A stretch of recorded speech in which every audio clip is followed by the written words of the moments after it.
Le 13 mars 1899. Ce matin, mon bien-aimé Jésus s'est montré sous un aspect sévère et non pas plein de douceur et d'affabilité comme à l'accoutumée. Mon esprit était dans une mer de confusion et mon âme anéantie, surtout à cause des châtiments que Jésus m'avait montrés ces derniers jours.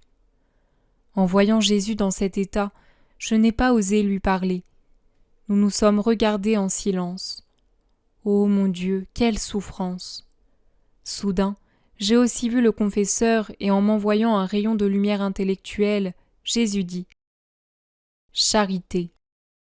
La charité n'est rien d'autre qu'un déversement de l'être divin sur toute la création qui tout entière parle de mon amour pour les hommes et les invite à m'aimer. Par exemple, la petite fleur des champs dit à l'homme « Vois par mon parfum délicat et en regardant toujours vers le ciel, je rends hommage à notre Créateur. Toi aussi, que tes actions soient parfumées, pures et saintes. N'offense pas notre Créateur en l'affligeant de la mauvaise odeur de tes actions mauvaises. Ô homme, je t'en prie, ne sois pas insensé en regardant toujours la terre. Regarde plutôt vers le ciel. Ta destinée, ta patrie se trouve là-haut. Là se trouve notre Créateur et il t'attend.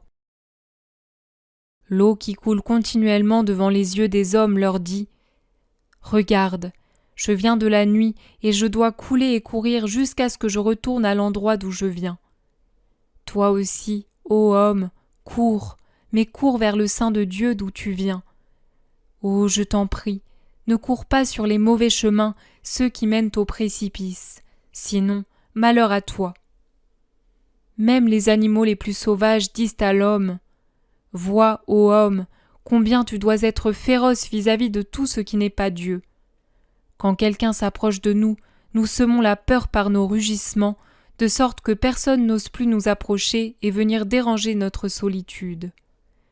Toi aussi, quand la puanteur des choses terrestres, c'est-à-dire de tes passions violentes, risque de te faire tomber dans l'abîme du péché, tu peux éloigner tout danger par le rugissement de tes prières et en fuyant les occasions de péché. Et ainsi de suite pour toutes les autres créatures. D'une seule voix, elles se disent entre elles et répètent à l'homme « Vois, ô homme, notre Créateur nous a créés par amour pour toi, et nous sommes toutes à ton service. Ne sois donc pas ingrat, nous t'en prions, aime, nous te le répétons, aime, aime notre Créateur. » Ensuite, mon aimable Jésus me dit « Tout ce que je désire, c'est que tu aimes Dieu et que tu aimes ton prochain par amour pour Dieu. Vois combien j'ai aimé les hommes, eux qui sont tellement ingrats. Comment veux-tu que je ne les châtie pas ?» À ce moment, j'ai cru voir une terrible tempête de grêle et un grand tremblement de terre causant de grands dommages au point de détruire les plantes et les hommes. Alors, l'âme remplie d'amertume, j'ai dit à Jésus « Mon toujours aimable Jésus, pourquoi es-tu si indigné? Si les hommes sont ingrats, ce n'est pas tant par malice que par faiblesse. Ah, s'ils te connaissaient seulement un peu, comme ils seraient humbles et palpitants d'amour pour toi. Je t'en prie, apaise-toi, épargne plus particulièrement ma ville Corato ainsi que mes proches. » Pendant que je disais cela, j'ai cru comprendre qu'il allait quand même se passer quelque chose à Corato, mais que ce serait peu comparativement à ce qui allait se passer dans les autres villes.